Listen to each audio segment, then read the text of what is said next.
Eres bueno, Señor, y para siempre tu misericordia.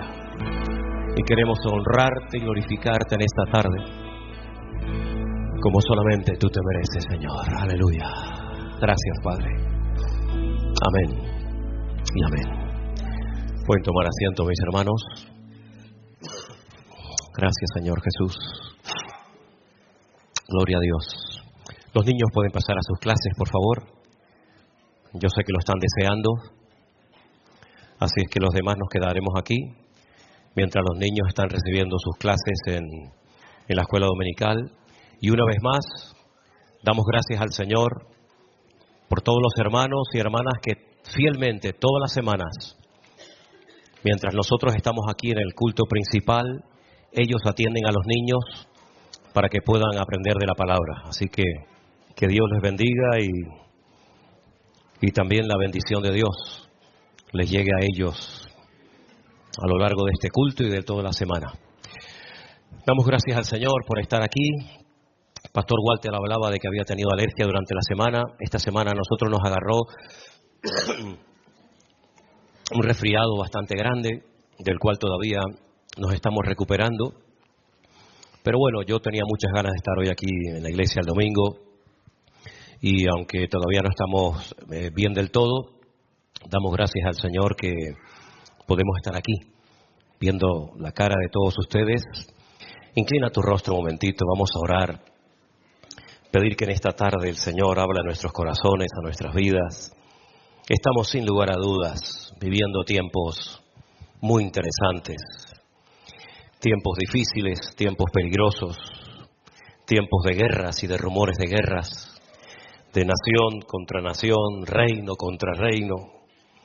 Y como bien sabemos, esto no ha hecho más que comenzar. Pero nos agarramos a la palabra de nuestro Dios, a tus promesas, Señor. Y por eso pedimos que en esta tarde tú hables a nuestros corazones, que tu palabra pueda llegar a muchos lugares, Señor, sin problemas. Y que tú nos hables en esta tarde y podamos recibir la porción que tú tienes para nosotros y fortalezcas nuestra fe y nos animes para seguir adelante en la carrera que tenemos por delante, Señor. Ponemos este tiempo de reflexión, de estudio de tu palabra en tus manos. Dirígenos y abre nuestros oídos en el nombre bendito de Jesús. Amén y amén. Gloria a Dios. Os voy a contar una historia que probablemente a más de uno les va a poner los pelos de punta. Un grupo de soldados, con su comandante a la cabeza, después de estar haciendo sus trabajos, volvieron a casa y encontraron que su casa había sido totalmente destruida. Le habían prendido fuego y lo peor de todo no fue eso, sino que se llevaron a sus hijos y a sus mujeres cautivas, secuestradas. El dolor era terrible. Sus gritos dice que se oían en muchos lugares. Se tiraron al suelo, rompieron sus vestiduras y lloraron y lloraron y lloraron y no sabían realmente qué hacer. Era una desesperación tan grande. Volveremos a ver a nuestras esposas, volveremos a ver a nuestros hijos. ¿Qué pasará con ellos, verdad? Qué dolor tan imposible de describir con palabras, ¿no? Se juntaron y decidieron, como dice el refrán, tomar el toro por los cuernos. Dijeron, vamos a buscarlas. Vamos a buscarlas. Que Dios nos ayude, que Dios nos dirija. Y jugándose la vida, se pusieron todos de acuerdo y se metieron en el terreno del enemigo. Con el corazón roto, pero con su mirada en el Señor a buscar a sus esposas y a sus hijos.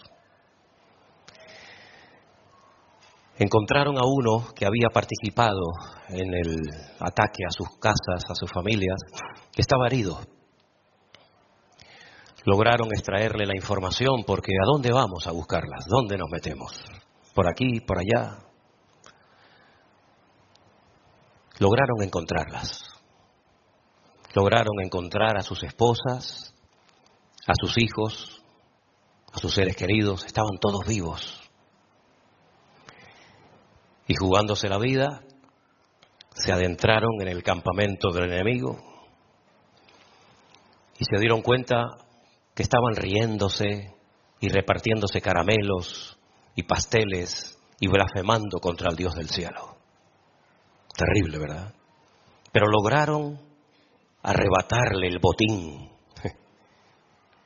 a esos salvajes y lograron volver a llevar a sus hijos y a sus esposas nuevamente, por lo menos a la tierra, ¿no?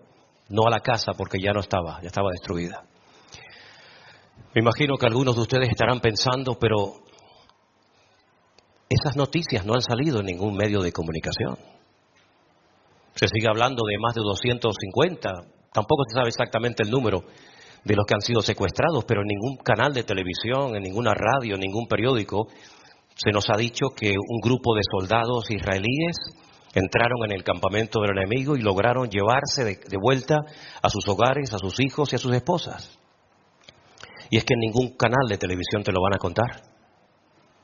Porque esta historia no tiene nada que ver con el 7 de octubre. Esta historia que te acabo de contar ocurrió hace 3.000 años.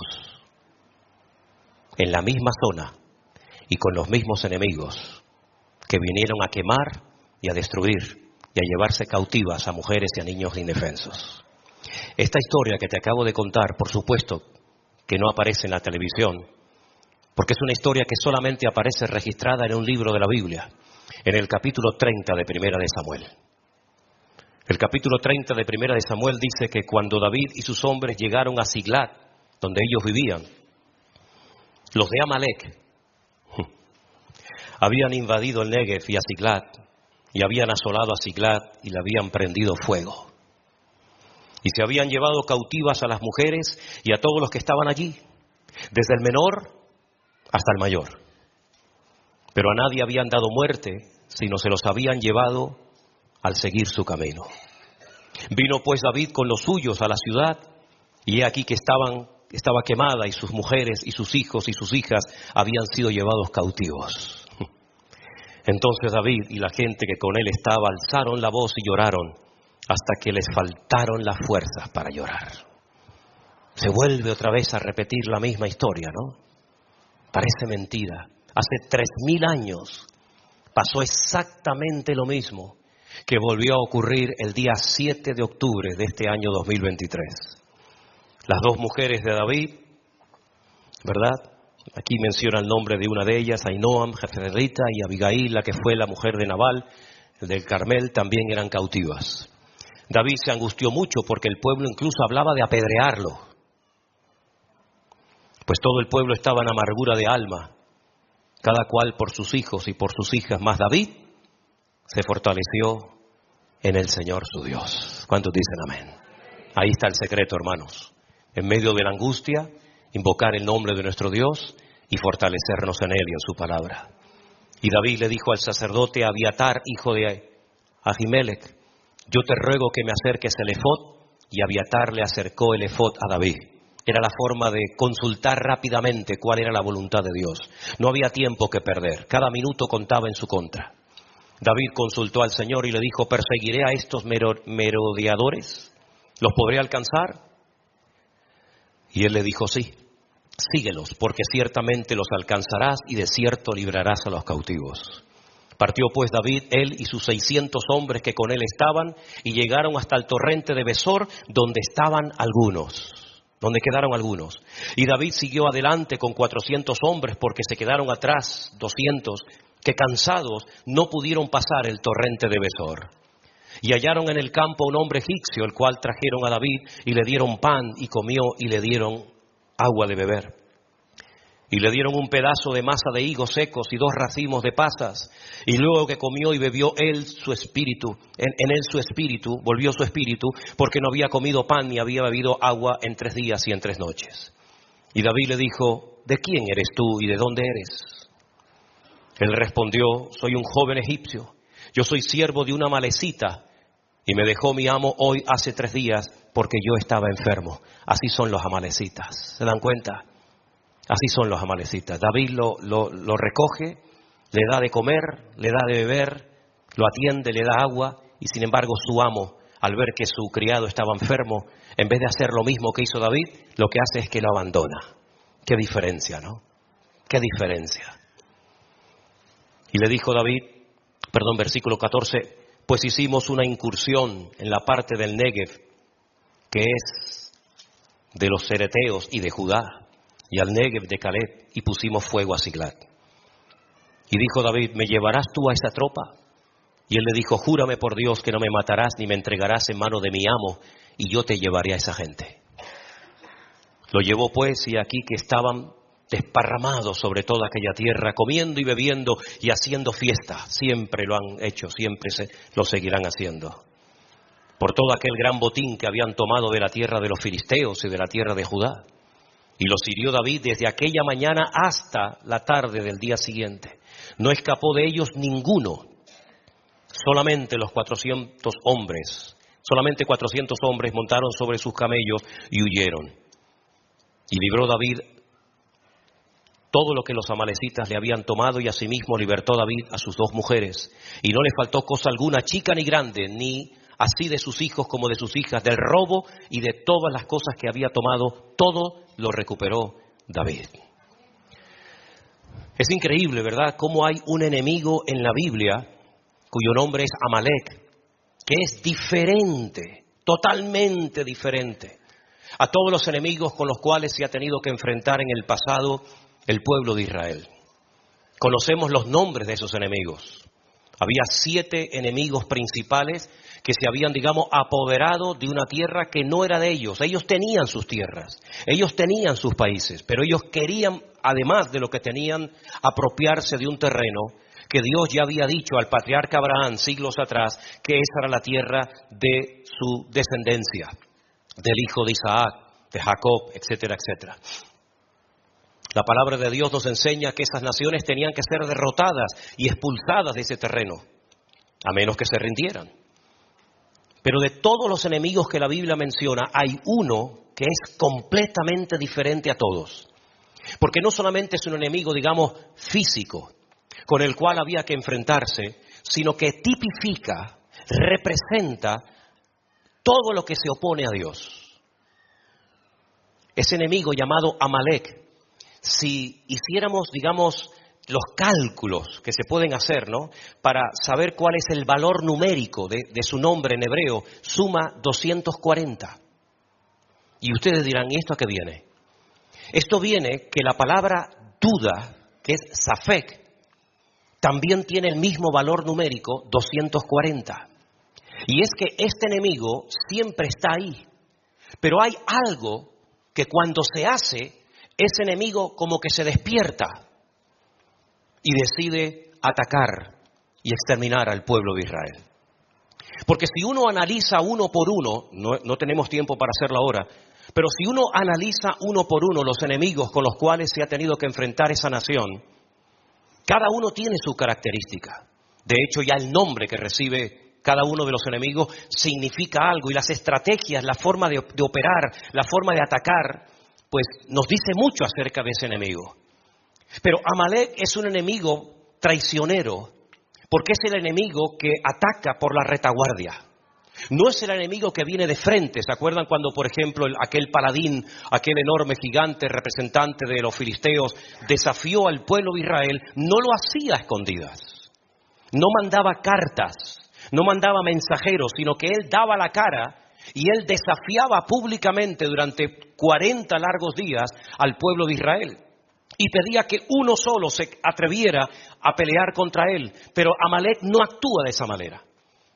Amalek es un ser resentido, y sabemos que las personas resentidas son personas muy peligrosas. Amalek es la representación y la personificación de la maldad, del odio. No tiene ningún tipo de escrúpulos. Lo mismo le da matar a una persona pequeña que grande, de pecho o de lo que sea.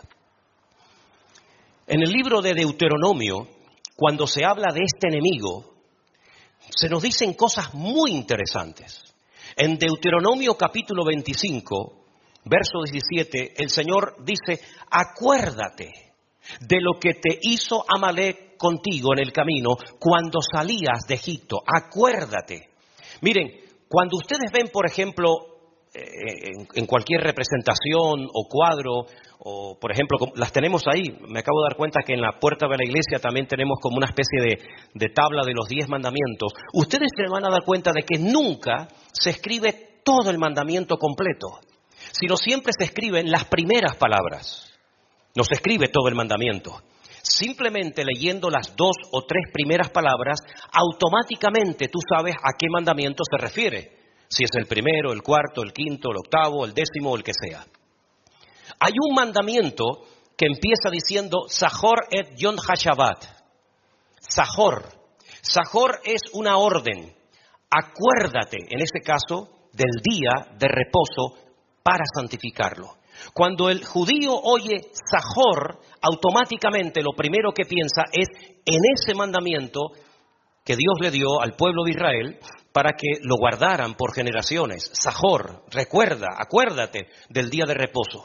Es la misma palabra, exactamente el mismo término que Moisés utiliza para que cuando oigan esa palabra, no solamente recuerden cumplir con el Shabbat, con el día de reposo, sino que dice, Zahor, recuerda, acuérdate de lo que te hizo Amalek cuando venías de Egipto y te salió en el camino.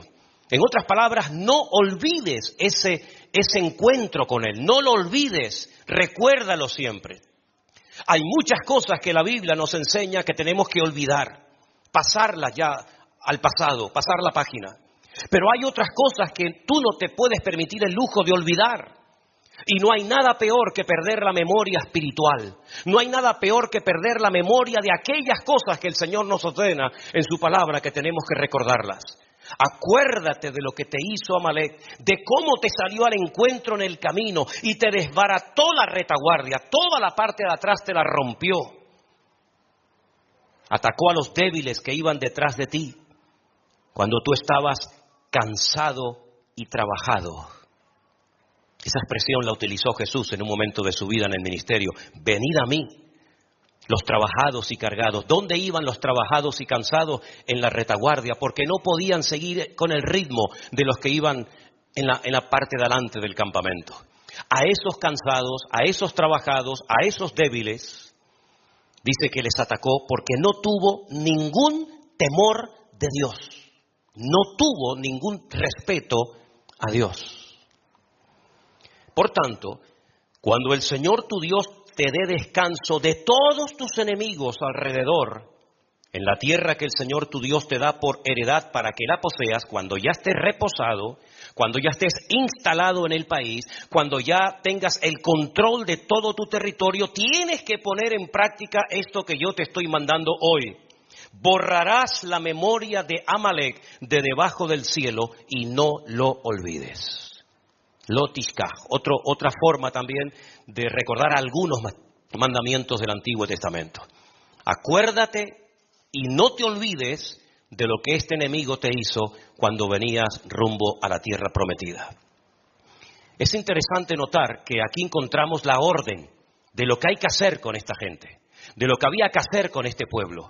Pero el ataque también lo relata la Biblia en el libro de Éxodo, concretamente en el capítulo 17. Vamos a leerlo. Por favor, presten suma atención, porque esto es muy importante. Versículo 8. Vino entonces Amalek y peleó contra Israel en Refidim. ¿Por qué menciona el lugar donde Amalek atacó al pueblo de Israel? ¿Qué más da? No.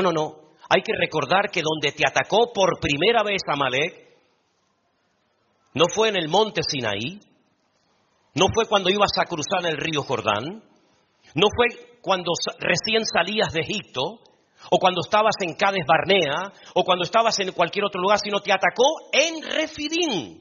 Y esto vamos a ver por qué lo relata la Biblia. Moisés le dijo a Josué, escógenos varones, sal a pelear contra Amalek. Mañana yo estaré sobre la cumbre del collado y la vara de Dios en mi mano. Josué hizo como le dijo Moisés, peleando contra Amalek, y Moisés, Aarón y Hur subieron a la cumbre del collado. Sucedía que cuando alzaba Moisés su mano, Israel prevalecía. Mas cuando él bajaba sus manos, prevalecía Amalec. Las manos de Moisés se cansaban, por lo que tomaron una piedra y la pusieron debajo de él y se sentó sobre ella. Y Aarón y Hur sostenían sus manos, el uno de un lado y el otro de otro lado. Así hubo en sus manos firmeza hasta que se puso el sol. Josué deshizo a Amalec y a su pueblo a filo de espada. Y el Señor le dijo a Moisés: escribe esto para memoria en un libro y di a Josué que raeré del todo la memoria de Amalec de debajo del cielo. Y Moisés edificó un altar y llamó Jehová Nisi, que significa Dios es mi milagro. Algunos dicen, bueno, mi bandera. Realmente es un nombre que significa Dios es mi milagro. Y dijo, por cuanto la mano de Amalec se levantó contra el trono de Dios. Esto no se dice con ningún otro enemigo. Amalec no solamente atacó físicamente al pueblo de Israel, sino que dice que se levantó contra el trono de Dios. Y el Señor tendrá guerra con Amalec de generación en generación. Si el pueblo de Amalec como tal hoy en día no existe un pueblo que se llame Amalec, ¿por qué dice la Escritura que el Señor tendrá guerra contra Amalec de generación en generación? Si hace muchas generaciones que Amalec ya dejó de existir. Es que Amalec es mucho más que un enemigo físico, natural. Amalec representa un espíritu, un demonio. Fijaros que la estrategia de Faraón, para él con llevar de vuelta cautivos a los hijos de Israel como esclavos a Egipto, se conformaba. Él no quería matarlos, él quería usarlos como mano de obra, como esclavos en Egipto. Sin embargo, la estrategia de Amalec es diferente. Amalec no quiere simplemente hacer cautivos, y los hace es para dañar la moral del pueblo. Amalec lo que quiere es exterminar de la faz de la tierra a ese pueblo. Y ahora tú puedes analizar a lo largo de la historia cuántos pueblos, cuántos imperios, cuántas personas fueron tomadas por este espíritu y decidieron arrasar, borrar de la faz de la tierra al pueblo de Israel. Sería muy interesante que analizaras esto a lo largo de la historia y te dieras cuenta de que no ha sido solamente Amalec el que intentó hacerlo, sino otros tantos. Es un espíritu que va saltando de generación en generación, y en el momento en el que el pueblo de Dios comete un gravísimo error, que es el que vamos a leer ahora, automáticamente se aviva, se activa ese poder destructivo de este enemigo llamado Amalec.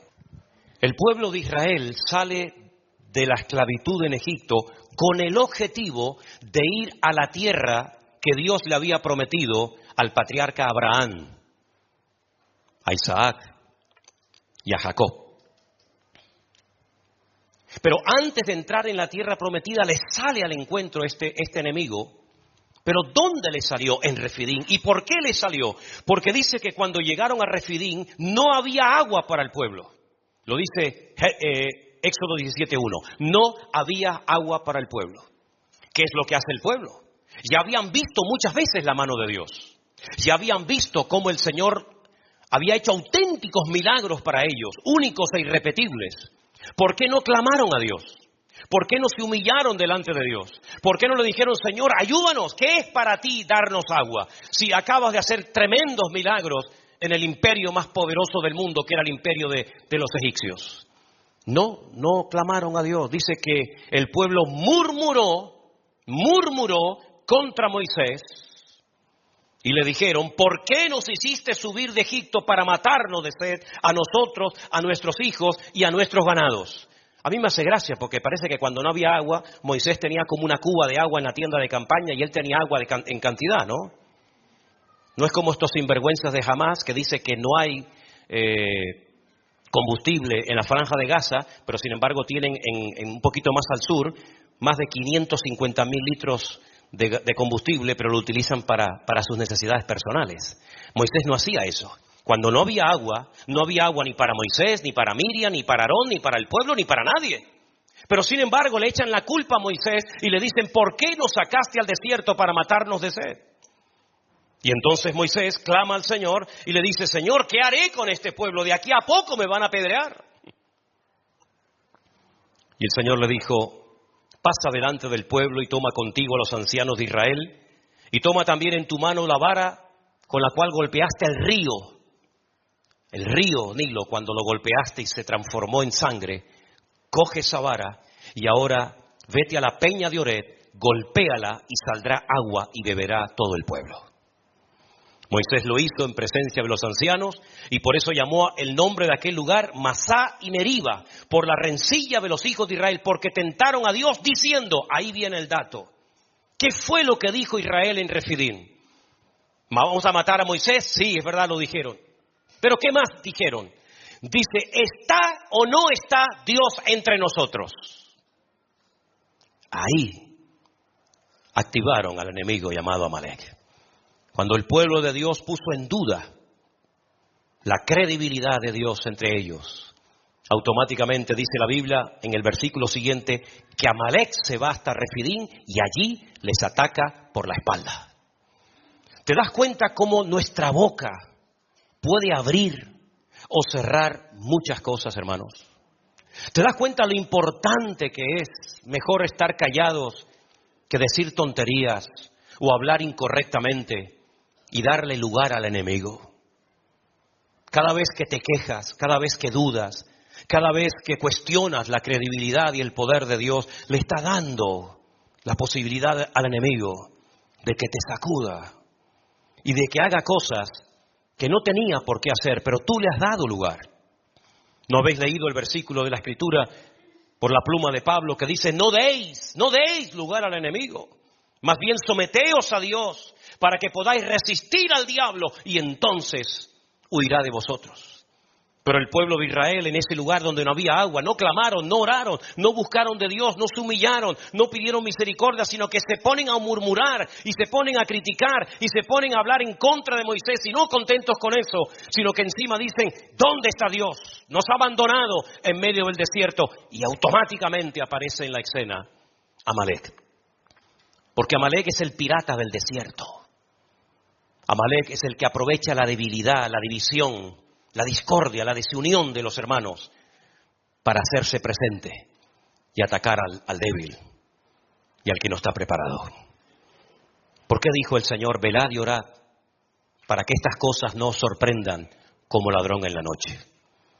Estamos viviendo tiempos tremendamente interesantes y peligrosos, donde vemos que el espíritu de Amalek ha vuelto otra vez a apoderarse de un grupo de personas que ya no solamente quieren una parte del territorio de Israel. Eso ya lo podían haber tenido los árabes hace muchos años, hace muchísimos años, desde los años 48 en adelante, en varias ocasiones. Se les ofreció casi más de la mitad a los árabes y pequeñas porciones desérticas y de mala manera al pueblo de Israel. Israel siempre dijo sí, lo aceptamos. Nos mandan al desierto donde no hay agua, no importa, allí vamos. Nos mandan a tierra de piedras, no importa, allí vamos. Los árabes siempre rechazaron la oferta, da igual quien se las ofreciera, de tener como mínimo la mitad de su territorio, pero no quisieron. Perdieron una oportunidad histórica. Pero ahora este grupo ya no quiere la mitad del territorio, no solamente quiere todo el territorio, sino que ahora da un paso más. Ahora han levantado banderas negras en todas las mezquitas de Teherán y de Irán, llamando al mundo musulmán al martirio, porque ahora lo que quieren es exterminar a todos los judíos de sobre la faz de la tierra. Le preguntaron hace poco a un líder de Hamás, si tuvieras la posibilidad de exterminar a todo el pueblo de Israel, que no quedara ni un solo judío sobre la faz de la tierra, y pudieras tener todo el territorio de Israel para ustedes, ¿con cuál de las dos te quedarías? Y él dijo, con todo el descaro del mundo, preferimos primeramente exterminar a este pueblo y después hablamos de tomar posesión de la tierra. ¿Cómo se puede negociar con un grupo de terroristas que son capaces de hacer cosas que no las puedo decir porque si las digo ahora, pues podemos tener problemas con la retransmisión, ¿verdad? Porque son cosas tan fuertes, son cosas tan horribles. Y parece mentira que algunos gobernantes de nuestro país todavía cuestionen que esto se lo merecía el pueblo de Israel. A veces me avergüenzo de ser español. A veces me avergüenzo de tener pasaporte español. Y no me extrañaría nada que en los próximos viajes a los españoles no nos dejaran entrar a territorio israelí. Porque ya que no los queremos y encima decimos que son ellos los malos, pues no me extrañaría nada como le hicieron, por ejemplo, a nuestra hermana Silvia y a Anderson cuando hace años viajamos y aquel hombre que dijo aquellas declaraciones terribles contra el Estado de Israel, ¿verdad? Pues el jefe de la seguridad del aeropuerto nos dijo: no voy a dejar entrar a ningún venezolano por las declaraciones que hizo su presidente. Y por más que le intentamos explicar que nosotros no teníamos nada que ver con eso, pues estuvieron presos. Sí, hermanos, presos estuvo Anderson. Y nuestra hermana Silvia también estuvo presa. Y otro hermano que también se congregaba con nosotros hace años en la iglesia del Puerto de la Cruz. Del dolor tan grande, ¿verdad? Del dolor tan inmenso de aquellas declaraciones que hizo aquel hombre, que se cumplió literalmente lo que dice la palabra de Dios. Porque hay reglas de oro que aunque la gente las ignore, funcionan para bien o para mal. Yo bendeciré a todos los que te bendigan y maldeciré a todos los que te maldigan. Es así. Y ese hombre maldijo, como dijo en aquella ocasión, desde lo más profundo de sus entrañas a ese pueblo.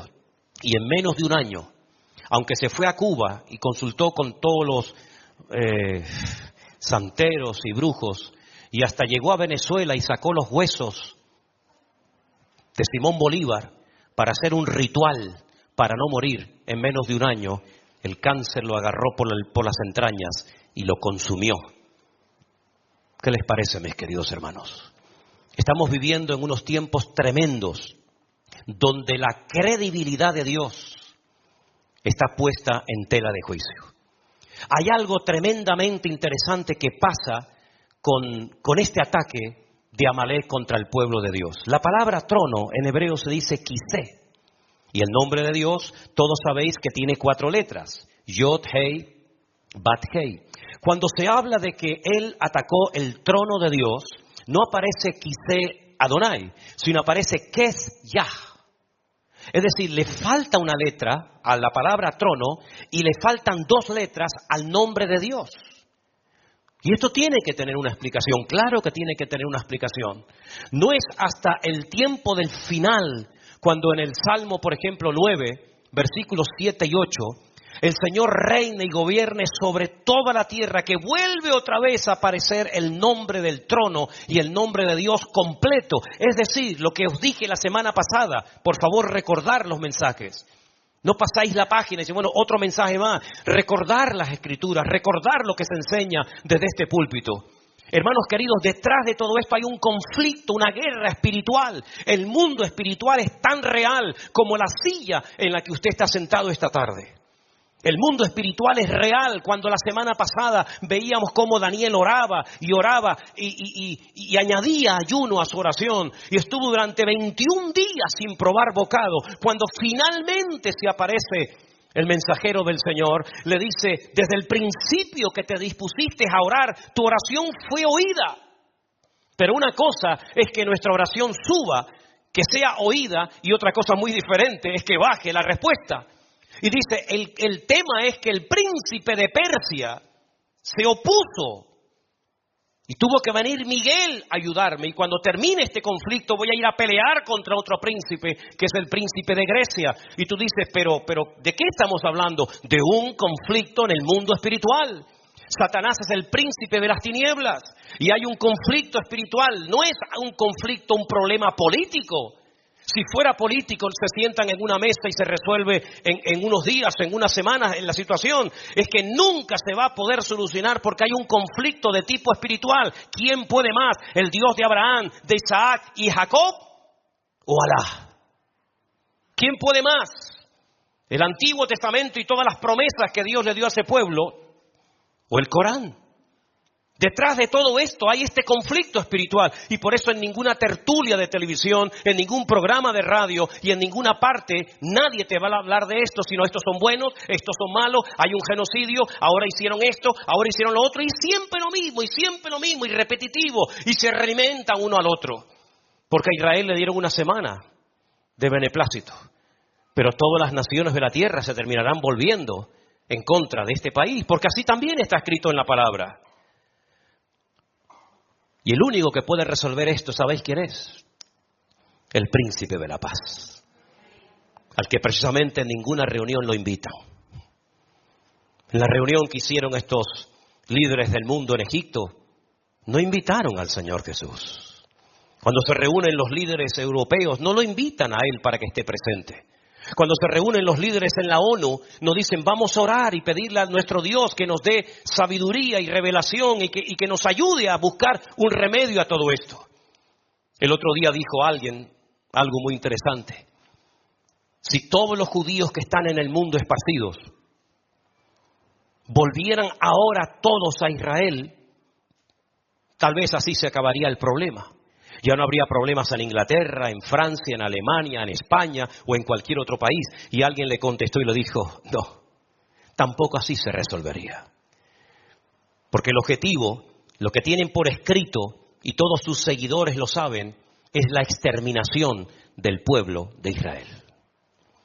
Está en peligro, entre comillas, el nombre de Dios. Y Dios dice que intervendrá y salvará, no por vosotros, sino por amor a mi nombre, porque el Señor ha comprometido su palabra en guardar a ese pueblo y ese territorio y a esas familias, aunque no crean en Él, aunque le rechacen. Fíjate lo misericordioso y lo amoroso que es Dios, que a pesar de los pesares, Dios dice, aquí estaré siempre peleando por mi tierra, porque la tierra de Israel no es ni de los judíos, ni de los palestinos, ni de nadie, sino la tierra es de nuestro Dios.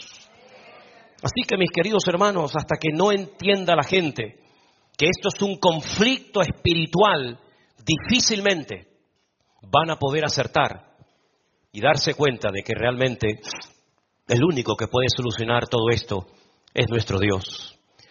Hay algunas características que he anotado aquí que quisiera compartir con ustedes acerca de cómo actúa este espíritu, que no solamente actuó digamos un poco en el tiempo del faraón, aunque realmente con matar a los niños se conformaba.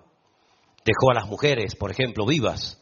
Pero sin embargo, si ustedes leen detenidamente, y espero que lo puedan hacer esta semana, el libro de Esther, se van a dar cuenta que el personaje que es usado por el diablo en ese momento de la historia, él quería exactamente lo mismo que quiere ahora esta gente, el exterminio total y absoluto del pueblo de Israel. Pero todos sabemos la historia, ¿no?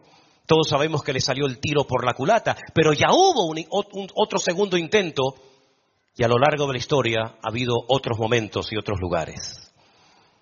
Número 1, la Biblia dice que Amalek no tiene ningún temor de Dios. No tiene ningún temor de Dios.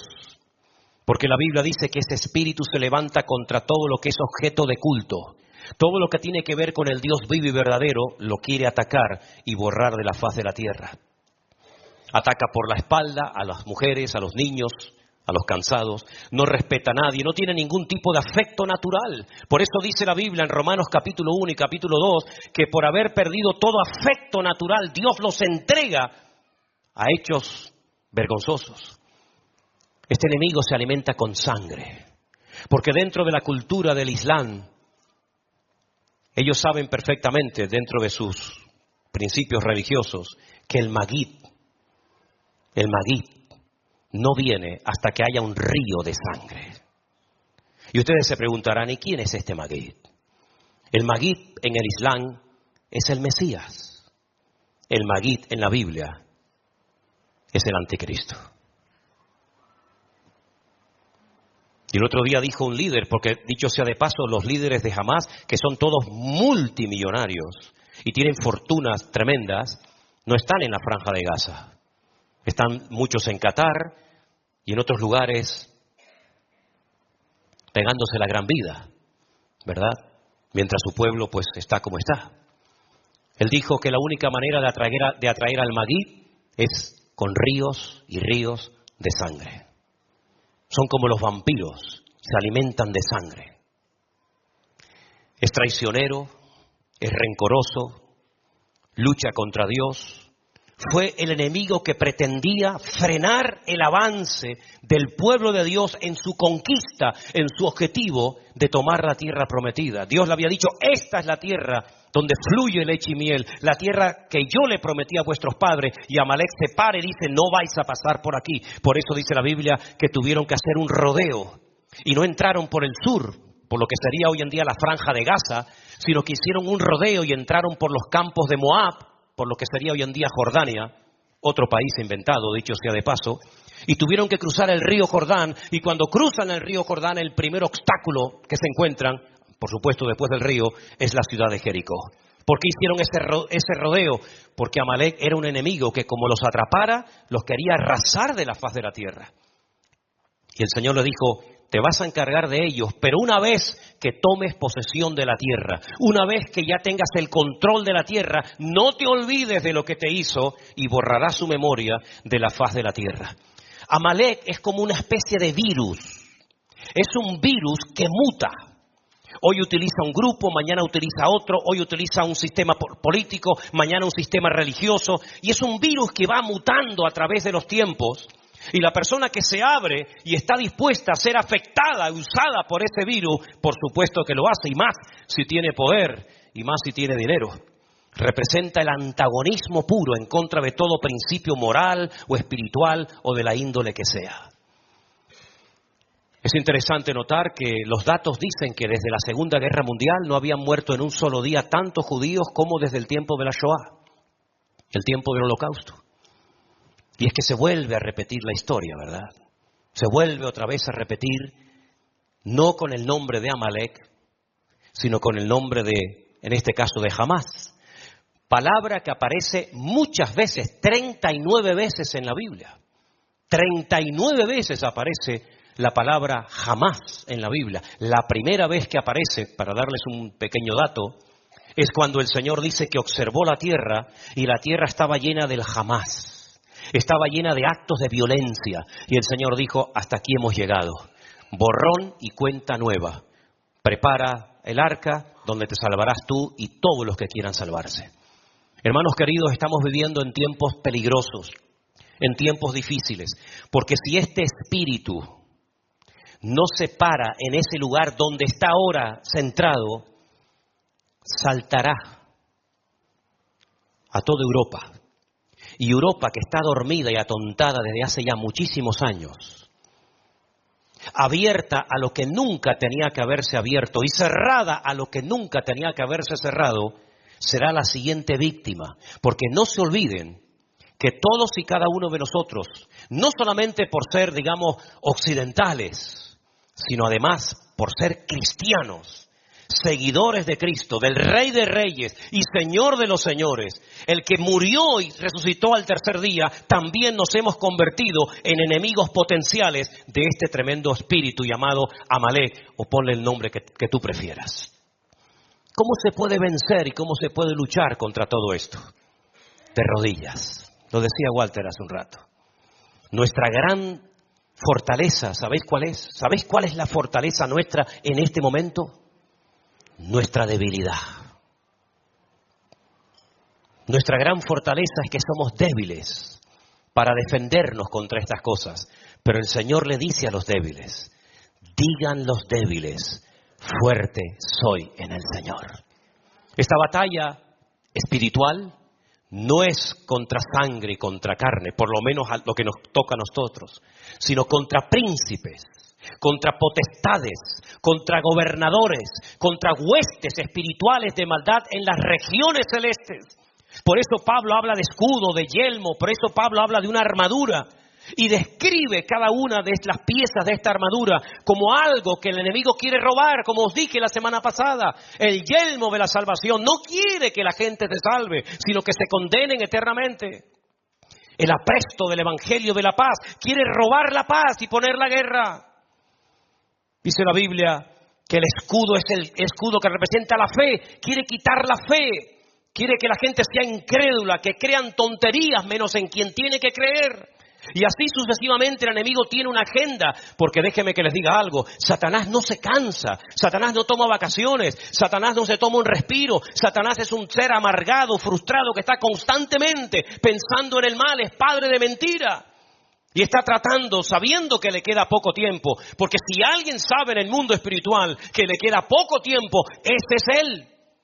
Pero sabemos que en este poco tiempo la iglesia tiene que estar preparada con lo único que puede hacer, orando y velando para que estas cosas no nos sorprendan, como si alguna cosa extraña estuviera aconteciendo en el mundo, sino que supiéramos que nuestros hermanos están siendo sacudidos en todas partes. Yo hablo casi a diario con hermanos nuestros en la fe, en Jerusalén, en Tel Aviv, en Galilea. Constantemente estoy hablando, casi todos los días hablo con ellos.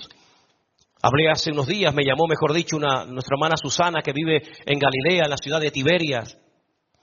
Y estuve hablando con ella, una hermana que cuando ella llegó con su marido, recién terminada la Segunda Guerra Mundial, allí a Israel, queridos hermanos, había 4 creyentes en toda la Galilea, 4 creyentes, y se tenían que ir a lo alto de una montaña a orar a escondida para que los rabinos no les apedrearan y no les escupieran y no los maltrataran. Pero ellos iban a orar y les hacían pintadas en las puertas de las casas y le hacían todo tipo de cosas. Y hoy en día tienen una congregación de más de 400 hermanos nuestros en la fe en la ciudad de Tiberias, en Galilea. Hablando con nuestra hermana Marta desde Jerusalén, me decía exactamente igual, estamos en una guerra de tipo espiritual y la única manera es apoyarnos, cubrirnos todas las espaldas unos a otros, orando por nuestros hijos, orando por los jóvenes, orando por la familia, orando por los siervos de Dios. Porque dice la Biblia que desde la angustia podremos llegar a invocar el nombre del Señor y el Señor nos responderá y será propicio. Amén, hermanos. Así que, mis queridos hermanos, la historia se vuelve a repetir. La historia es exactamente igual. Vino Amalek, atacó la ciudad donde vivía David, le prendió fuego, se llevó a la mujer, se llevó a los hijos, hizo un desastre, hizo un banquete, regalos, y no había fuegos artificiales, si no los hubieran hecho también. Y 3.000 años más tarde volvemos a ver del mismo territorio, porque siempre vienen del mismo territorio, siempre. Gaza es uno de los pocos lugares del mundo y de la Biblia que tiene el mismo nombre desde el Antiguo Testamento hasta nuestros días. Y es interesante notar lo que la Biblia dice acerca del futuro, de lo que le va a pasar a Gaza. No lo digo yo. Yo siempre le digo a la gente cuando, saben que, como dije el otro día, se ha puesto muy de moda eso de te cogen un vídeo, uno te parte así a la mitad y se pone al lado. Escuchen, miren lo que dice este hombre, miren lo que dijo. Se ha puesto de moda esa historia, ¿no? Pues, queridos hermanos, estamos viviendo en unos tiempos en los cuales necesitamos doblar la guardia. ¿Oramos? Sí, hay que orar más. Buscamos el rostro de Dios, nada más empezar a la mañana, hay que hacerlo mucho más. Porque el horno se ha puesto tan fuerte y la presión va a ser tan tremenda. Ya desde el 2020 el Señor nos viene hablando muy claramente. Y nos metió una sacudida a los creyentes y probablemente nos preparó para esta hora de la historia. Porque yo le decía hace un instante a Anderson, ¿quién va a orar por los judíos hoy en día? ¿Quién va a doblar rodilla para orar por ese pueblo? ¿Los musulmanes? ¿Los budistas? ¿Los hinduistas? Los únicos que van a orar, y espero que lo hagan, por el pueblo de Israel y por nuestros hermanos allí, vamos a ser nosotros los cristianos, los hijos de Dios. Y vuelvo otra vez a repetirse la historia. Israel ahora está triste, la gente está triste, no hay tal vez esa alegría que había antes, ¿verdad? Pero ahí apareció una gentil que consoló a una cansada y triste Noemí, que ya decía, me tengo que cambiar hasta el nombre, porque mi actitud no coincide con el significado de mi nombre, ¿verdad? Y yo creo que en este tiempo, no sé hasta cuándo, yo no sé hasta cuándo el Señor nos permitirá ver lo que está pasando, no lo sé. No tengo ni ideas porque cuando uno vivió el 2020 con la pandemia dijimos, esto fue lo más grande que nos ha pasado en nuestra vida, ¿sí o no? Cerrar todas las iglesias, millones de cristianos sin poder congregarse, parece que aquello era lo peor que nos podía pasar, ¿no? Dios después cambió todo en bendición. Pero ¿hasta dónde nos permitirá ver el Señor? Yo llevo días analizando y leyendo y preguntándole al Señor y orando. Señor, esta va a ser una guerra más, la octava, dicho sea de paso. La octava guerra que Israel no ha empezado nunca ninguna, pero que dicho sea de paso siempre las terminó ganando todas. ¿Será esta una más en la lista? ¿O será esta una que nos lleva a la otra y a la otra? Porque como les dije la semana pasada, y créame que voy concluyendo, lo peor está por venir. Esto es simplemente un pequeño botón de muestra. El enemigo más grande que tiene Israel no es la franja de Gaza. El enemigo más grande vendrá del norte. Les dije que leyeran, ¿se acuerdan? Ezequiel 38 y 39, God, Magod, Mesed y Tubal, que dice que el Señor los agarra por las quijadas y le dice, ven, yo soy el que te voy a llevar a mi tierra y aquí te probaré. Y dice la Biblia que hasta lugar de sepultura tiene el Señor preparada para God. ¿Os habéis preguntado alguna vez cómo el Señor le permite a God ser enterrado en tierra de Israel? ¿De dónde desciende God? ¿Qué fue lo que hizo un descendiente de God en el pasado para que Dios le permita ser enterrado en Israel? Cuando dice la Biblia que llegará hasta la altura del monte de los olivos y cuando quiera tomar posesión de la tierra gloriosa, hasta ahí llegará, ¿verdad? Su poder destructivo. Sabemos, queridos hermanos, que hay naciones tremendamente poderosas con un armamento nuclear que podrían destruir, según han dicho ellos, 9 veces el planeta Tierra, que no sepa que tienen tanta. Con uno que lo destruyan ya vale, ¿no? 9 veces podría destruir cualquiera de esas naciones el planeta Tierra. Una de esas naciones, junto con una confederación gigantesca de naciones, volverá a atacar a Israel por el norte. Lo sabemos, queridos hermanos. Esto es simplemente un pequeño botón de muestra de lo que va a ocurrir en el futuro. Y la pregunta es, ¿y Dios dónde está en todo esto? El otro día una persona de la ciudad de Modi'in, una ciudad preciosa que está entre Tel Aviv y Jerusalén, me llamaba por teléfono y me decía, tú sabes que yo no soy muy creyente, pero sé que tú como pastor me puedes tal vez responder a esta pregunta. ¿Dónde estaba Dios el día 7 de octubre? Su hija había comprado una entrada para ir a ese festival de música por la paz y por el amor, pegaditos a la franja de Gaza, porque dicho sea de paso, casi todos los habitantes del sur de Israel siempre tiraban más, ¿no?, a lo pro-palestino, a ayudarles. Desen cuenta que los invernadores